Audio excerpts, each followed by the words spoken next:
Ce matin, nous allons voir ensemble que dans ce proverbe, nous voyons la véracité de la parole de Dieu et aussi que les mystères et les énigmes sont parfois présentes dans ces livres.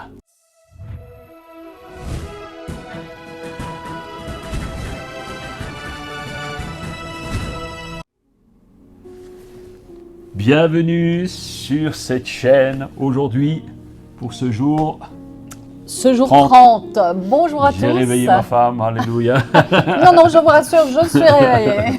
Alors soyez bénis aujourd'hui encore sur cette avant-dernière journée de ces chapitres extraordinaires des proverbes. Encore un beau proverbe qui nous interpelle. Et nous espérons vraiment que cela va vous amener à grandir comme ça nous fait grandir nous-mêmes à travers ces passages que nous lisons à chaque matin. Abonnez-vous à la chaîne si vous ne l'avez pas fait encore et puis surtout aussi mettez-nous un pouce aussi, ça nous encourage. Oui, ça nous encourage. Et surtout ça fait monter aussi la chaîne dans l'algorithme de YouTube, donc c'est important que l'évangile puisse être communiqué puisque à partir de la semaine prochaine nous allons continuer à différemment, pas tous les jours, différemment à vous amener des études, vous amener des pensées, des réflexions et j'espère que vous les apprécierez. Donc soyez vraiment bénis. Et de suite, nous allons ouvrir la parole de Dieu. Au chapitre 30, voilà. Parole, sentence d'Agour, fils de Yaquet. Cet homme qui s'est adressé à Itiel et Ucal. Je suis certes le plus bête des hommes, et je ne possède pas l'intelligence d'un homme. Je n'ai pas appris la sagesse, et je ne connais pas la science des saints. Qui est jamais monté au ciel, puis en est redescendu? Qui donc a recueilli le vent dans ses mains à poignées? Qui a enveloppé les eaux dans son manteau? Qui a fixé les limites de la terre? Quel est son nom? Et quel est le nom de son fils? Dis-le si tu le sais. Chaque parole de Dieu est entièrement vraie. Waouh! Il défend comme un bouclier ceux qui se confient en lui. N'ajoute rien à ses paroles, sinon il te le reprocherait, et tu serais regardé comme un menteur. Éternel, je te demande deux choses. Ne me les refuse pas avant que je meure. Garde-moi de dire des paroles fausses ou mensongères. Ne me donne ni pauvreté ni richesse. Accorde-moi seulement ce qui m'est nécessaire pour vivre, car dans l'abondance je pourrais te renier et dire qui est l'Éternel. Ou bien pressé par la misère, je pourrais me mettre à voler et à déshonorer mon Dieu. Waouh! Quelle parole! Ici nous voyons Agour. Agour, un homme, je ne sais pas trop d'où il sort. En fait, ce n'est même pas un juif. C'est un Ismaélite. C'est un Ismaélite qui est reconnu pour sa sagesse, aussi pour son humilité. De grande humilité, nous allons le voir durant tout ce chapitre, grande humilité, que de savoir dire, je ne comprends pas tout. Et parfois, nous rencontrons aujourd'hui d'éminents théologiens qui pensent avoir la vérité sur tout et sur toute la parole. Mes amis, nous n'avons pas la vérité. Nous n'avons pas les réponses à toutes les énigmes, à tous les mystères. Il y a des interprétations, oui, qui sont justes, qui sont très intéressantes, mais nous n'avons pas toutes les vérités. Ce qui m'interpelle, c'est qu'il y a deux choses là qui m'ont interpellé. Je sais quel verset 4, je crois, où Agour dit qu'il croit, alors qu'il n'est pas juif, à toute la parole, la parole de Dieu. Chaque parole de Dieu est entièrement vraie. Il dit que ce sont des paroles dont la véracité n'est pas approuvée. Et alors qu'il se pose la question, qui a fixé les limites de la terre? C'est incroyable, hein? Donc il se pose vraiment ces questions-là. Et moi, ce qui m'a encore interpellé dans ce premier passage, c'est qu'il parle de Dieu et son Fils. Oui. C'est extraordinaire. Il parle de Dieu et son Fils. Alors moi, je voudrais juste peut-être mettre l'accent, et ça m'a sauté à la figure, ce verset, je l'ai déjà lu des dizaines de fois, et il ne m'a jamais accroché comme aujourd'hui. Donc Agour est un descendant d'Ismaël, et Ismaël est à l'origine de l'islam, semble-t-il. Et donc, en fait, ce qui est extraordinaire, c'est que vous savez que les musulmans ne croient pas que Dieu a un fils.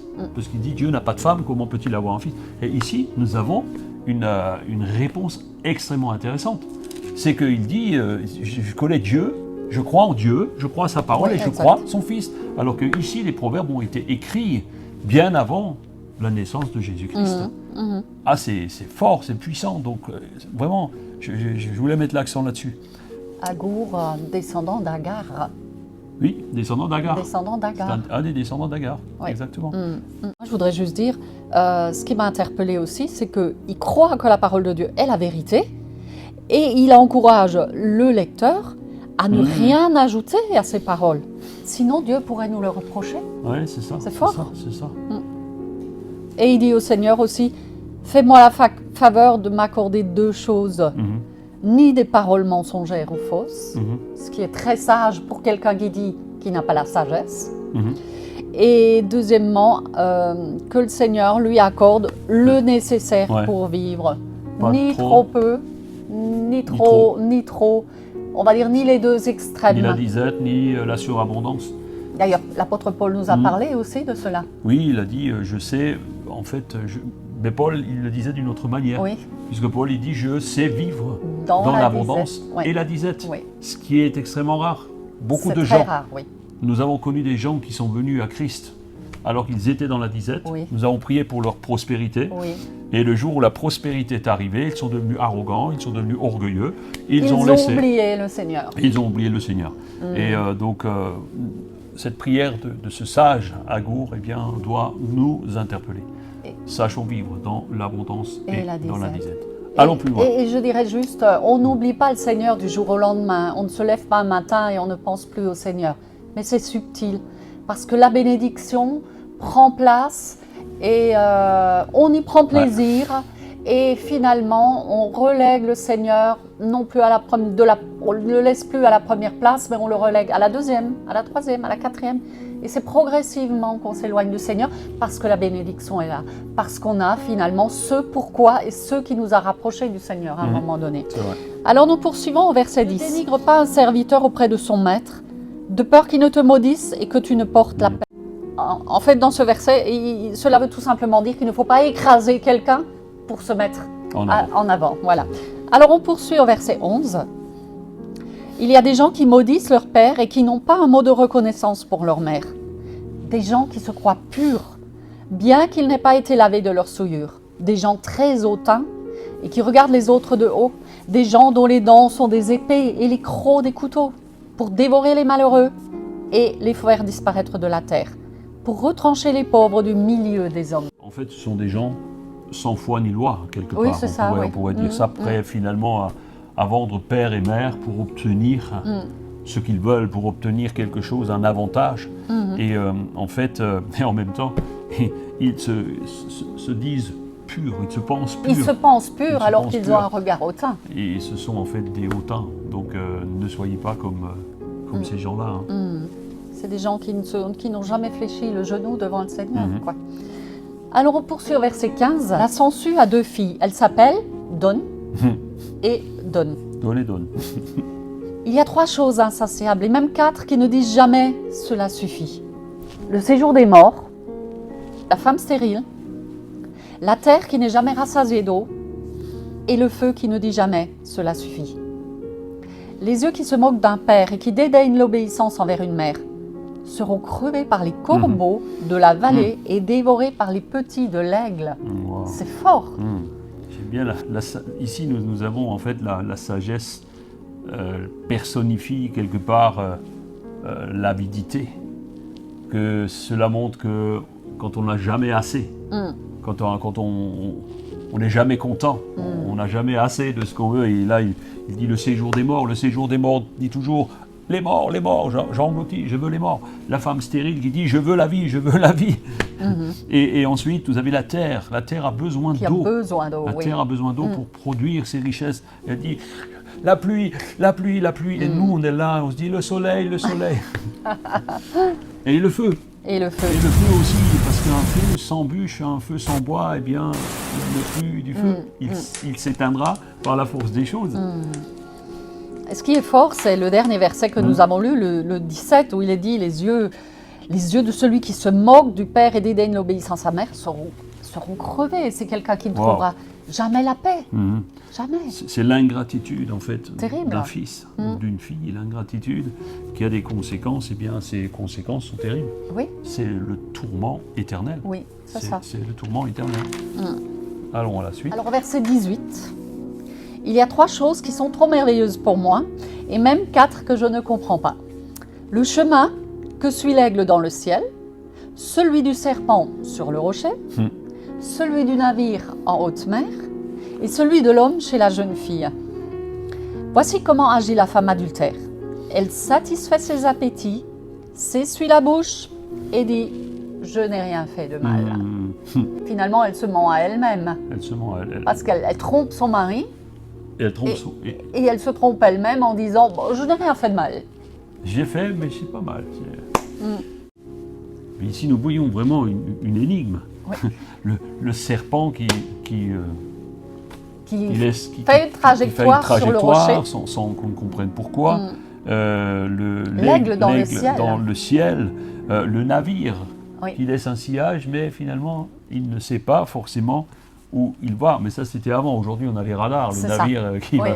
Mais ça, c'était autrefois. Et alors, ce qui m'a intrigué, c'est la jeune fille, l'homme et la jeune fille. C'est quoi ça?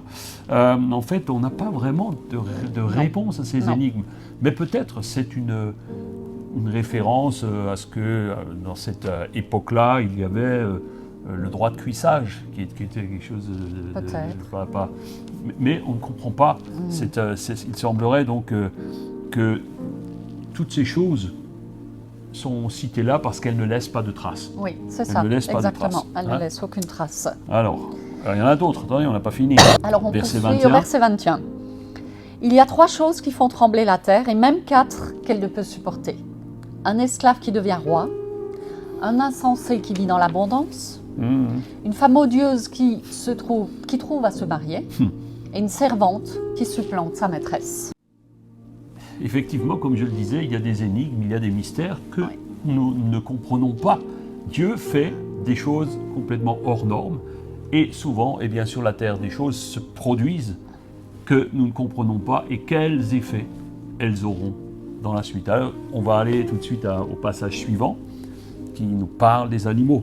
Okay, voilà, verset 24. Il y a 4 petits animaux sur la terre, qui pourtant sont remplis de sagesse. J'étais curieuse de les découvrir.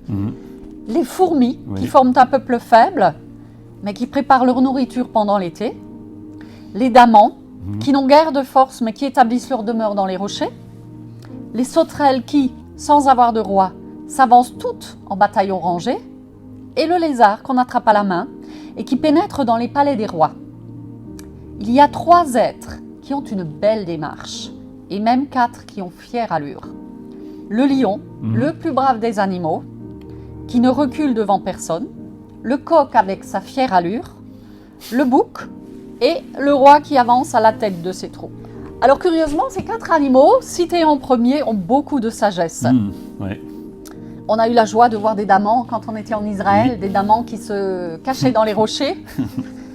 Les fourmis qui s'organisent en société. D'ailleurs, quand on les observe, on voit qu'elles sont organisées. D'ailleurs, les proverbes en parlent plusieurs fois, que ce sont des animaux, des insectes même. Parce qu'il y a dit les petits animaux. Oui, petits. Là, vous avez petits animaux. Un lézard, c'est rien un lézard, mais le lézard rentre dans le palais du roi. C'est juste incroyable. La sauterelle, comme son nom l'indique, elle saute. Mais elle est organisée d'une manière incroyable. Elles sont capables de dévaster une récolte. D'ailleurs, on entend assez régulièrement en pays d'Afrique des sauterelles qui ont tout ravagé. Tout ravagé. C'est un travail en équipe qu'elles font. C'est structuré. Donc, effectivement, elles avancent en bataillon, comme il est écrit. Et effectivement, elles ont de la sagesse pour arriver à un tel résultat, malheureusement, qui est à déplorer, mais ça montre comment elles fonctionnent. Et après, nous avons les 4 êtres vivants, parce que là, il est... Oui, il n'est pas question que... Le roi, il n'est pas... On a eu une longue discussion au sujet de cet animal qu'est le roi. Mais finalement, on s'est rendu compte, même si le lion est le roi lion, mais le roi est bien un être, c'est marqué donc clairement des êtres, pas des animaux, des êtres vivants. Donc le lion, il a fière allure, moi on en a vu des lions, c'est extraordinaire. On a même eu le privilège de marcher un jour avec des lions. En tenant par la queue. En les tenant par la queue, on n'a pas trop tiré dessus. eh bien, ce sont des animaux qui ont fière allure. Le coq est très fier. Voilà, donc cela veut aussi dire que nous pouvons être fiers lorsque nous connaissons Dieu, lorsque nous sommes appelés ses enfants. Oui, tout le monde n'est pas un enfant de Dieu, mais nous pouvons le devenir. Et si nous sommes appelés enfants de Dieu, nous sommes des héritiers, co-héritiers de Christ. Et c'est une fierté pour nous. Alors, marchons. Nous pouvons marcher la tête haute, parce que nous sommes enfants de Dieu. Amen. Alors on poursuit au verset 32 et la fin. Si tu as été assez fou pour te vanter, ou si tu as eu de mauvais desseins, tais-toi désormais. Car en battant la crème, on produit du beurre. En frappant le nez, on fait jaillir du sang. Ouais. Et en laissant exploser sa colère, on provoque des disputes. Oui. Alors effectivement, cet auteur nous fait part ici dans ce proverbe d'interrogations, des choses qui l'ont interpellé, qu'il ne comprend pas. Et nous-mêmes, il y a des choses qu'on ne comprend pas. Mais toujours est-il que dans ces 2 derniers versets, il nous est montré que quoi qu'on fasse, il y a des conséquences. C'est vrai. C'est ça. En conclusion, on pourrait dire, à la fin de ce chapitre, si tu aimes te vanter, tu en assumeras les conséquences. Exactement. Tu assumeras les conséquences. Ça veut dire que ces 2 derniers versets nous montrent qu'il y a toujours des conséquences. Alors si tu veux de belles conséquences et une belle joie dans ton cœur aujourd'hui, envoie un mot d'encouragement à quelqu'un. Oui. Passe un coup de fil à quelqu'un. Et en fait, tu verras que cette démarche, qui est une bonne attitude, aura de belles conséquences sur ta journée. Elle va réjouir ton cœur. Amen. N'est-ce pas, mon chéri? Et c'est pour ça que nous allons prier. Amen. Alors, vas-y. Seigneur, nous te rendons gloire pour toute cette parole qui est tellement riche. Tellement elle nous donne ce sentiment d'appartenance. Elle nous donne ce sentiment de... Chaque fois, elle confirme ce qui est dans notre cœur. Et comme Agour reconnaît la véracité de ta parole et veut l'appliquer, eh bien, nous voulons aujourd'hui prier pour que chacun et chacune, derrière les écrans, ceux qui nous regardent, comme nous-mêmes, puissent vraiment saisir cette dimension. Merci Seigneur, parce que ta parole, elle reste insondable. Tes voies sont impénétrables. Seigneur, nous pouvons juste toucher ton cœur par ton esprit. Nous pouvons juste effleurer le ciel. Eh bien, aujourd'hui, Seigneur, donne-nous de pouvoir nous tenir proches de toi chaque jour. Merci de nous éclairer par le nom de Jésus. Amen. Ouais, si nous pouvons chaque jour faire comme Agour et serrer cette parole sur notre cœur, elle va nous amener au bonheur. Alléluia. Amen. On vous dit à demain. À demain. 7h30, j'allais dire 8h30, 7h30. Donc c'est 7h30 demain matin. Jour 31. Pour le dernier jour. 31. On vous aime. Prenez soin de vous. On vous aime. Prenez soin de votre âme. Prenez soin de vous. Bye bye. À demain. Ciao.